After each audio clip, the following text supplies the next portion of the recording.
Governor ప్రసంగానికి ధన్యవాదాలు తెలిపే తీర్మానంపై ఇవాళ శాసన మండలిలో చర్చ జరిగింది. రెండు సభల్లోనూ ఇవాళ ప్రశ్నోత్తరాలను రద్దు చేసి నేరుగా చర్చలోకి వెళ్లారు. ఇక ఉభయ సభల సభ్యులను ఉద్దేశించి గవర్నర్ తమిళిసై సౌందరరాజన్ చేసిన ప్రసంగానికి ధన్యవాదాలు తెలుపుతూ తీర్మానం ప్రవేశపెట్టారు. అసెంబ్లీలో ఎమ్మెల్యే సండ్ర వెంకట వీరయ్య తీర్మానాన్ని ప్రతిపాదించగా మరో శాసనసభ్యుడు వివేకానంద గౌడ్ బలపరిచారు. మండలిలో ఎమ్మెల్సీ పల్ల రాజేశ్వరరెడ్డి తీర్మానాన్ని ప్రతిపాదించగా మరో ఎమ్మెల్సీ గంగాధర్ గౌడ్ బలపరిచారు. ఆ తర్వాత అన్ని పక్షాల నేతలు చర్చల్లో పాల్గొన్నారు. దీనిలో భాగంగా శాసనసభలో బీఎస్సీ సమావేశ నిర్ణయాలను ముఖ్యమంత్రి కేసీఆర్ సభ్యులకు వెల్లడించారు. ఈ నెల 6వ తేదీన బడ్జెట్ ప్రవేశపెట్టినట్లు సీఎం తెలిపారు. 8వ తేదీన బడ్జెట్పై సాధారణ చర్చ జరగనుందని, వాటికి ప్రభుత్వం సమాధానమిస్తుందని పేర్కొన్నారు. 9, 10, 11 తేదీల్లో బడ్జెట్ పద్దులపై చర్చ, 12న ద్రవ్య వినిమయ బిల్లుపై చర్చ జరగనున్నట్లు కేసీఆర్ సభ్యుల దృష్టికి తీసుకొచ్చారు. ఇంకా ఏమైనా అంశాలు మిగిలి ఉంటే బీఎస్సీలో చర్చించి నిర్ణయం తీసుకున్నట్లు సీఎం వెల్లడించారు. కేంద్రం సహకరించకపోయినా తెలంగాణ ప్రజలకు మంచి చేయాలన్న తమ నిబద్ధతను ఎవరూ దెబ్బతీయలేరని మంత్రి కేటీఆర్ అన్నారు. శాసనసభలో గవర్నర్ ప్రసంగానికి ధన్యవాదాలు తెలిపే తీర్మానంపై జరిగిన చర్చ సందర్భంగా కేటీఆర్ ప్రసంగించారు. ఎన్ని అడ్డంకులు సృష్టించినా తెలంగాణ ప్రగతి రథచక్రాలను ఆపడం ఎవరి తరం కాదని స్పష్టం చేశారు. గల్ఫ్ దేశాలకు వలస వెళ్లిన వలసదారులకు ప్రత్యేక సహాయక కేంద్రం ఏర్పాటు చేస్తాను. గల్ఫ్ దేశాల ప్రమాదాలకు గురైన వారిని స్వగ్రామంలోకి తెప్పించేందుకు పూర్తి ఏర్పాట్లు చేస్తానని మాట ఇస్తున్నాను. మీకోసం నేను పనిచేస్తా, నా కోసం ఓటు వేయండి. నాది కాదు అధ్యక్ష, ఒక్కటైందా అధ్యక్ష? అలవి గాని హామీలు ఇయ్యం మేమని చెప్పి డైలాగులు. అధ్యక్ష మాటలకేముంది అధ్యక్ష, ఓట్లు వేయించుకుంటానికి ఏది పడుతుంది ఎటు పడుతుంది చెప్పచ్చు, కానీ పని చేసేటప్పుడు తెలుస్తుంది అసలు సత్తా ఏందో, ఎవరికుందో ఎవరికి లేదో. సబ్జెక్టు లేదు, సరుకు లేదు, భజగోవిందం బబరాజమానం గంతే, ఏం లేదు. ఉకదంపుడు ఉపన్యాసాలు టీవీలలో చెప్పుడు తప్ప దుబ్బాకలు చేసింది లేదు, ఏం లేదు. చెప్పిన అధ్యక్ష వీళ్ళు ఏం చెప్పినారు? అమిత్ షాను తీసుకొస్తాం, 1000 కోట్ల నిధుల వరదలు తెస్తాం, మొత్తం 1000 కోట్లతో దుబ్బాకను సస్యశ్యామలం చేస్తాం అని డైలాగులు కొట్టిన అధ్యక్ష. అన్ని కూడా చూస్తా ఉన్నారు దుబ్బాక ప్రజలు చూస్తున్నారు. మీ వాగ్దానాలు వాళ్ళ ముంగటున్న ఇంటింటికి పంచుతాం కరపత్రం చేసి, ఖచ్చితంగా మీ జాతకాలన్నీ ప్రజల ముందే బయట పెడతామని చెప్పి కూడా ఈ సందర్భంగా విజ్ఞప్తి చేస్తా ఉన్నా. గౌరవనీయులు leader of opposition Akbaruddin Owaisi గారు కూడా చెప్పారు, మంచి చేసినప్పుడు సమర్థిస్తాము, तारीफ करेंगे, अब जब कुछ काम नहीं हुआ, अधूरा रह गया तो उसके बारे में भी आपको जिक्र करेंगे, याद दिलाएंगे అని చెప్పారు అధ్యక్ష. చాలా సంతోషం అధ్యక్ష. కాబట్టి దురదృష్టం ఏంటంటే మా సోదరుడు కేంద్ర ప్రభుత్వానికి ఇక్కడ ప్రతినిధిగా వకాల్తా పుచ్చుకొని మాట్లాడుతున్న వకీల్ సాబ్ గౌరవనీయులు రఘునందనరావు గారి నుంచి నేను కొంత ఆశించిన. మొదటిసారి మాట్లాడుతున్నాడు బడ్జెట్లో.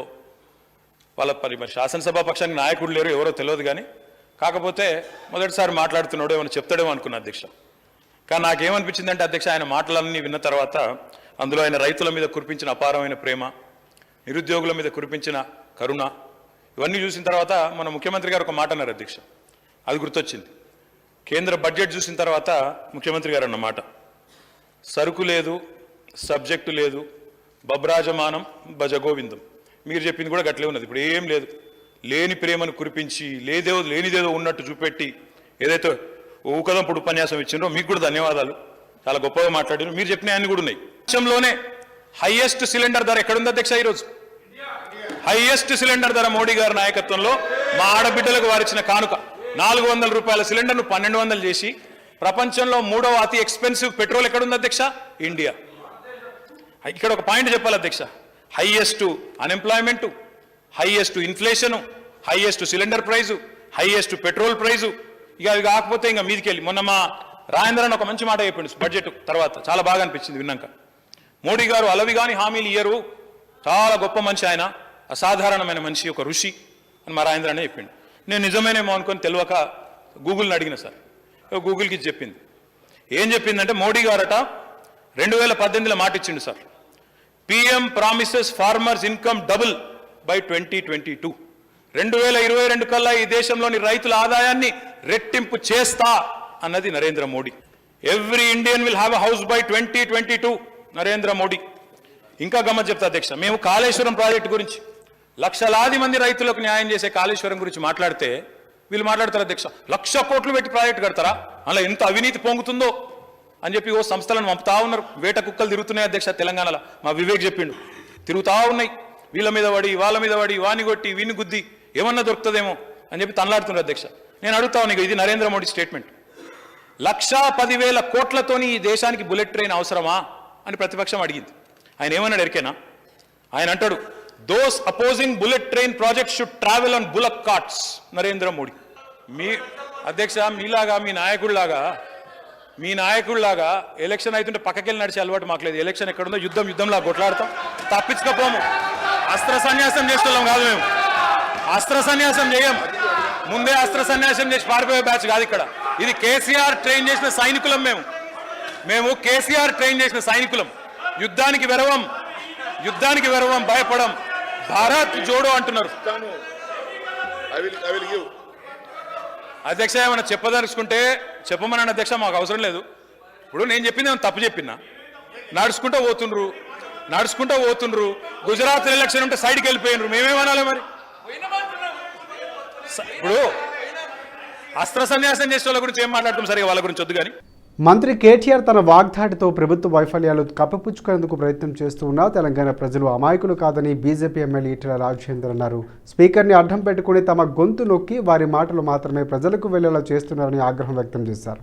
పదవులు, అధికారం శాశ్వతం కాదని బీఆర్ఎస్ ప్రభుత్వానికి అతి తక్కువ కాలంలోనే గుణపాఠం చెబుతామని హెచ్చరించారు. తెలంగాణ ప్రజలు సందర్భం వచ్చినప్పుడు ఎవరు మాటలు చెప్పి కాలం గడుపుతున్నారో, ఎవరు ఆచరణలో వాళ్ళకు సమస్యలు పరిష్కరిస్తున్నారో తప్పకుండా ఆలోచించేటువంటి విచక్షణ, జ్ఞానం ఉన్నటువంటి భావన వాళ్ళు మర్చిపోయారు. ఇవాళ అసెంబ్లీ సాక్షిగా కేటీఆర్ గారు కరెంటు విషయంలో 24/7 పవర్ ఇస్తూ ఉన్నాం. అక్కడక్కడ అప్పుడప్పుడు తాత్కాలికంగా కొన్ని ఇబ్బందులు ఉండవచ్చు తప్ప అనేటువంటి మాట చెప్తుందో అది శుద్ధ అబద్ధం. ఇవాళ తెలంగాణ రైతాంగం అంతా కూడా సబ్ స్టేషన్ దగ్గర కావచ్చు, కరెంటు ఆఫీస్ దగ్గర కావచ్చు, కరెంటు అధికారుల మీద ఇవాళ దాడి చేసేటువంటి పరిస్థితి కనపడతా ఉంది. మళ్ళీ 2014 కంటే పూర్వం ఏ పరిస్థితులు కరెంటు విషయంలో ఉన్నాయో అదే పరిస్థితి ఇవాళ రైతుల కరెంటు విషయంలో కొనసాగుతూ ఉంది. రెండవది, ఇవాళ సెలూన్లకు కానీ ల్యాండ్రీలకు కానీ 100 యూనిట్ల వరకు లోపు ఫ్రీగా ఇచ్చే కరెంటు విషయంలో కూడా ఎక్కడ కూడా అమలు జరగట్లేదు. బీజేపీ బీఆర్ఎస్ రెండు ఒకే తానులో మొక్కలని టీపీసీసీ చీఫ్ రేవంత్ రెడ్డి ఆరోపించారు. రెండు పార్టీలపై రాష్ట్రంలో తీవ్రమైన వ్యతిరేకత మొదలైందని అన్నారు. గవర్నర్ ప్రసంగంతో రాజ్భవన్, ప్రగతి భవన్ మధ్య అలైబలై కార్యక్రమాన్ని చేశామన్నారు. ఇక గవర్నర్ను బ్రాండ్ అంబాసిడర్గా చేసిన కేసీఆర్ అబద్ధాలు కప్పిపుచ్చారని చెప్పారు. మొదటి నుంచి చెప్తూనే ఉన్నాం, బీజేపీ టీఆర్ఎస్ రెండు ఒకే తానులోని ముక్కలు. 8 సంవత్సరాల అన్ని బిల్లులల్లా, అన్ని ఎన్నికలల్లా వాళ్ళిద్దరు కలిసి పనిచేసిండ్రు. వాళ్ళిద్దరి మీద తీవ్రమైన వ్యతిరేకతను రాష్ట్రంలో ఎదుర్కొంటున్న సమయంలో, కాంగ్రెస్ పార్టీ వైపు ప్రజలు చూస్తున్న సందర్భంలో కాంగ్రెస్ పార్టీని దెబ్బతీయడానికి వ్యూహాత్మకంగా వాళ్ళిద్దరూ ఒకరినొకరు తిట్టుకున్నట్టుగా, ఒకరి మీద ఒకరు విమర్శలు చేసుకుంటున్నట్టుగా నాటకాలకు తెరలేపిండ్రు. ఈ నాటకాలకు వేదికగా రాజ్భవన్, ప్రగతి భవన్ను వేదికగా వాడుకున్నారు. కానీ నిన్నటి గవర్నర్ గారి ప్రసంగంతో రాజ్భవన్, ప్రగతి భవన్ యొక్క అలాయ్ బలాయ్ కార్యక్రమాన్ని మనం స్పష్టంగా చూసినాము. కేంద్ర ప్రభుత్వం అన్ని రాష్ట్రాలకు సరిసమానంగా నిధులు అందిస్తుందని, ఏ రాష్ట్రానికి వివక్ష చూపించడం లేదని బీజేపీ ఎమ్మెల్యే రఘునందనరావు అన్నారు. రాష్ట్రాలకు రావాల్సిన నిధులు 100% కేంద్ర ప్రభుత్వం ఇస్తుందని చెప్పారు. కేంద్ర ప్రభుత్వం పాలసీల నిర్ణయం తీసుకున్నప్పుడు తెలంగాణకు న్యాయబద్ధంగా, చట్టబద్ధంగా రావాల్సిన నిధులు ఇస్తూ కేంద్ర ప్రభుత్వం సహకరిస్తుందని అన్నారు. తెలంగాణ నుంచి వెళుతున్న పనులన్నీ నిధుల రూపంలో తెలంగాణకి వస్తున్నాయా అని కొందరు బయట, అసెంబ్లీలో కూడా విమర్శిస్తున్నారని అన్నారు. తెలంగాణ రాష్ట్ర ప్రభుత్వానికి న్యాయంగా, చట్టబద్ధంగా రావాల్సినటువంటి అన్ని పనుల విషయం లోపల సహకరిస్తుందని మీ ద్వారా రాష్ట్ర ప్రభుత్వానికి, మమ్మల్ని విమర్శిస్తున్నటువంటి పెద్దలకి ఈ సందర్భంగా నేను తెలియజేయదలుచుకున్నాను. అధ్యక్ష, చాలా మంది ఒక మాట మాట్లాడతారు, తెలంగాణ నుంచి పోయినటువంటి ఫండ్స్ అన్ని తెలంగాణకే వెనకాలకు వస్తూ ఉన్నాయా, రావట్లేదు కదా అని చెప్పి బీజేపీ అనేటువంటి పార్టీని విమర్శించాలనేటువంటి కోణంతో కొంతమంది అపోజిషన్ పార్టీ పెద్దలు కూడా బయట, చివరికి ఈరోజు సభలో కూడా కొంతమంది విమర్శించేటువంటి ప్రయత్నం చేస్తూ ఉన్నారు. అధ్యక్ష, they might be knowing about the devolution of funds.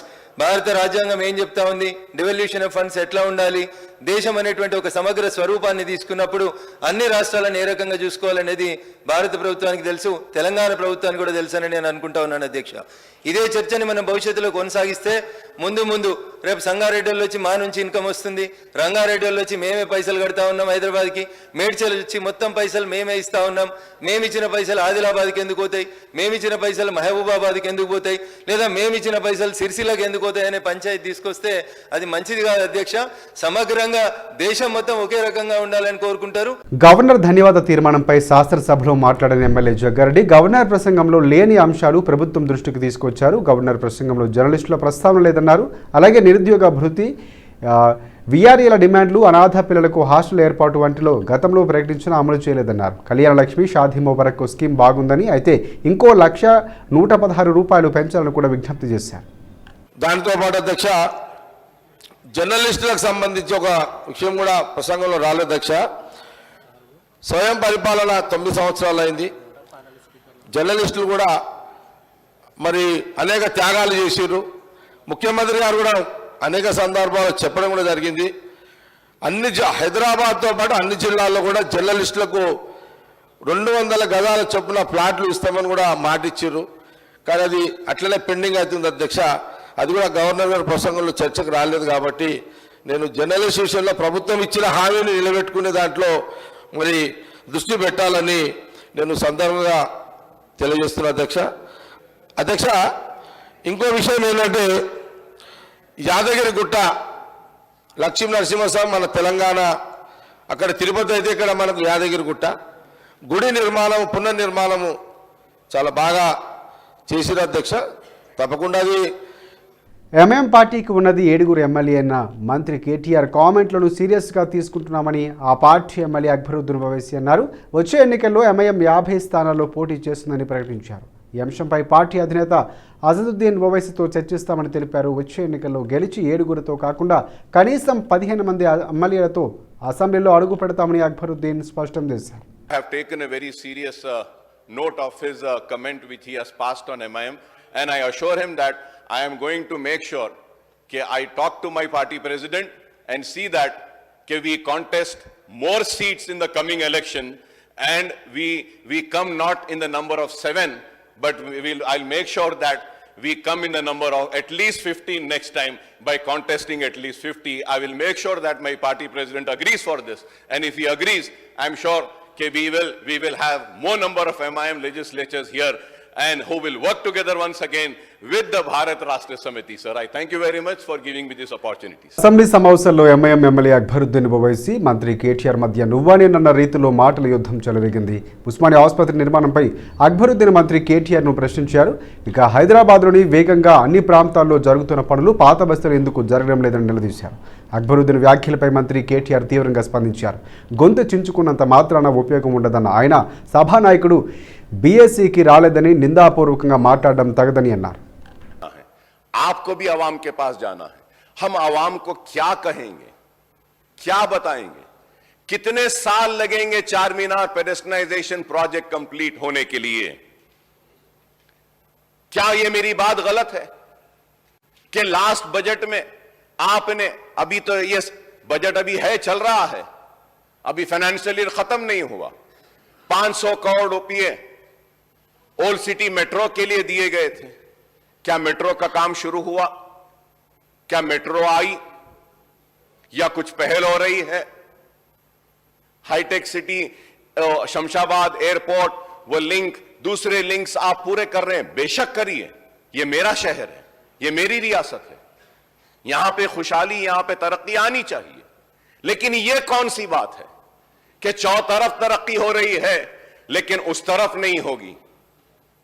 मैं याद दिलाना चाहता हूं मिनिस्टर साहब को, लास्ट बजट के इजलास में, लास्ट सेशन में मैंने चीफ मिनिस्टर साहब से दर्दमंदाना अपील की थी कि पुराने शहर के रोड वाइडनिंग्स के लिए कुछ पैसा दे दीजिए.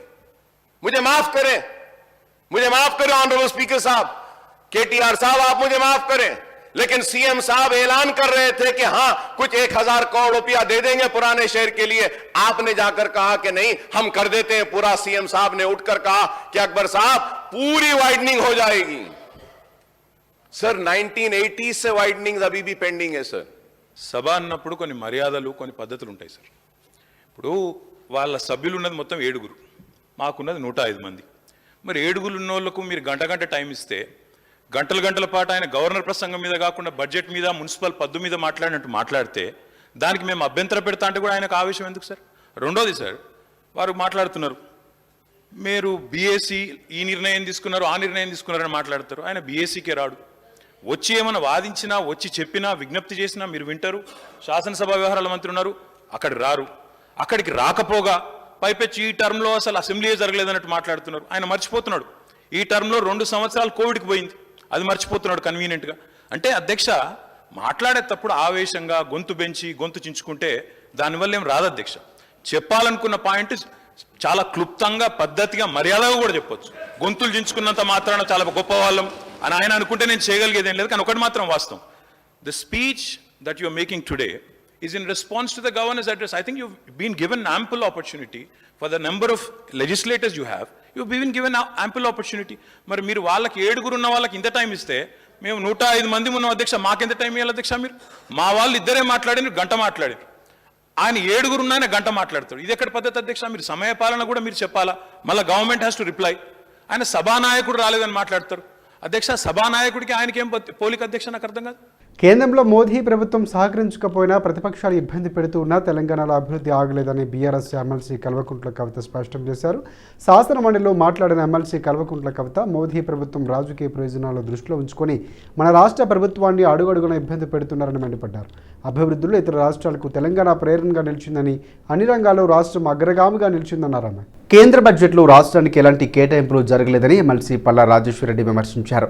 ఒక్క ఐఐటీ కూడా రాలేదని, గిరిజన యూనివర్సిటీ ఊసేలేదన్నారు. విభజన హామీలో పేర్కొన్న కాజీపేట కోచ్ ఫ్యాక్టరీ, అలాగే బయ్యారం ఉక్కు ఫ్యాక్టరీ సంగతి మార్చారని ఆగ్రహం వ్యక్తం చేశారు. ప్రభుత్వ ఆస్తులన్నింటినీ ఆదానికి కట్టబెట్టిస్తున్నారని చెప్పారు. భూమి ఇచ్చిన అధ్యక్ష, బిల్డింగ్స్ ఇచ్చినాం, అయినా గిరిజన యూనివర్సిటీ గురించి మాట్లాడారు. ఉక్కు పరిశ్రమ గురించి చెప్పి ఊసే ఎత్తారు. నా కాజీపేట కోచ్ ఫ్యాక్టరీకి నా దగ్గర ఉన్న మొత్తం కూడా భూమిని ప్రైవేట్ వ్యక్తులు ఉంటే కొని ఊడిచ్చిన అధ్యక్ష, దాన్ని తీసుకుపోయి అహ్మదాబాద్లో ఇంకో చోట్ల పెట్టుకుంటారు. కాజీపేట కోచ్ ఫ్యాక్టరీ ఇయ్యారు, ఉక్కు కర్మాగారం ఇయ్యారు, గిరిజన యూనివర్సిటీ ఇయ్యారు, ఒక్క ఐఐటి ఇయ్యారు, ఒక్క మెడికల్ కాలేజ్ ఇయ్యారు. మా సొమ్ముదిని మాకు ఇవ్వకుండా ఎట్లా ఇయ్యారు అధ్యక్ష? ఇది కేంద్రం చూపిస్తున్నది. అది ఇతర రాష్ట్రాలు మా పైసలతో ఇతర రాష్ట్రాలు బతుకుతున్నాయి అధ్యక్ష. ఏ రాష్ట్రం ఇచ్చిన పైసలతో మేము బతకట్లేదు. బీఆర్ఎస్ నేతలపై వైఎస్ఆర్టీపీ అధినేత్రి షర్మిల తీవ్రస్థాయిలో మండిపడ్డారు. బీఆర్ఎస్ నేతల అక్రమాలను ప్రశ్నిస్తూ దాడులు చేస్తారని ప్రశ్నించారు. తమ కార్యకర్తలపై, మీడియాపై కూడా బీఆర్ఎస్ నేతలు దాడి చేస్తున్నారన్నారు.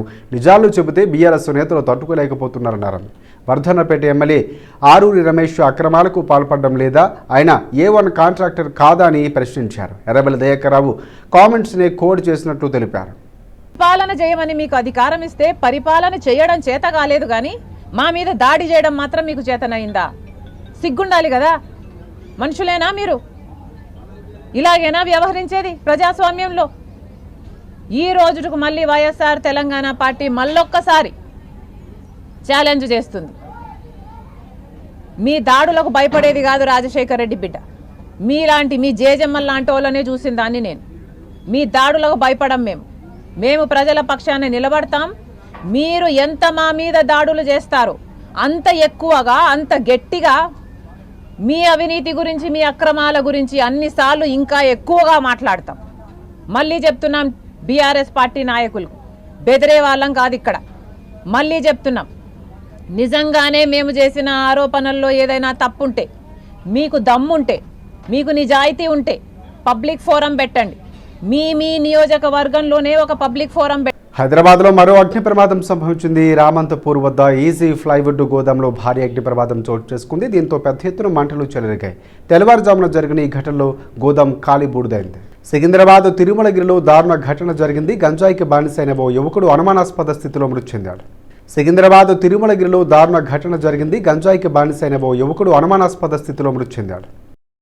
రంగారెడ్డి జిల్లా నందిగామ మండలం చేగూరు కన్హా శాంతివనంలో ధ్యాన సంగీత వేడుకలు దిగ్విజయంగా ముగిశాయి. శ్రీరామచంద్ర మిషన్ వ్యవస్థాపకులు లాలాజీ మహారాజ్ 150వ జయంతి ఉత్సవాలు పురస్కరించుకుని శ్రీరామచంద్ర మిషన్ హార్ట్ఫుల్నెస్ సంస్థ సంయుక్త ఆధ్వర్యంలో నిర్వహించారు. కేసీఆర్ ప్రభుత్వం నుంచి కేంద్రానికి సరైన సహకారం అందడం లేదని రైల్వే శాఖ మంత్రి అశ్విని వైష్ణవ్ విమర్శించారు.